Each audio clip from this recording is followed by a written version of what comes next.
Madam doctor कुठे आहेत? काय झालंय तुम्हाला? काय नाही, मला आहे ना थोडा विसरायचा आजार झालाय, ते दाखवायचा होता डॉक्टरांना. डॉक्टर आहेत आतमध्ये, तुमचं नाव सांगा बरं. डॉक्टरांचं काय करायचे? आणि मला सांगा मावशी, किराणा घ्यायला आल्यावर तुम्ही नाव कधीपासून लिहून घ्यायला लागले? आजारी आहेत ना? हा हा हा, काय झालंय तुम्हाला? ओ डॉक्टर उभा आहे तर पेशंट खाली बसले, तुम्हाला अक्कल पिक्कल आहे का ना? डॉक्टरला घाबरा ना जरा, जा आपल्या बेडवर जाऊन झोपा. ओ तुम्ही काय जरा येडेत का? याडा नाही, जरा विसरायचा आजार झालाय मला. बरं ठीक आहे, जा आतमध्ये जा. जा माझी, मला सांग, तू नांदायला कधी येणार आहे?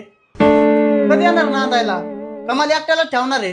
हा, तुझं आहे ना, तुझं एवढे एवढे सुद्धा प्रेम नाही राहिलं माझं. खरंच नाही राहिलं, खरंच सांग तू. रडू नका, नाही राहिलं प्रेम. रडू नका. काय रडू नका, सांगते तुम्हाला. रडू नका. तुला नेल्याशिवाय मी जात नसतो. चल लगेच. नाही चल तू.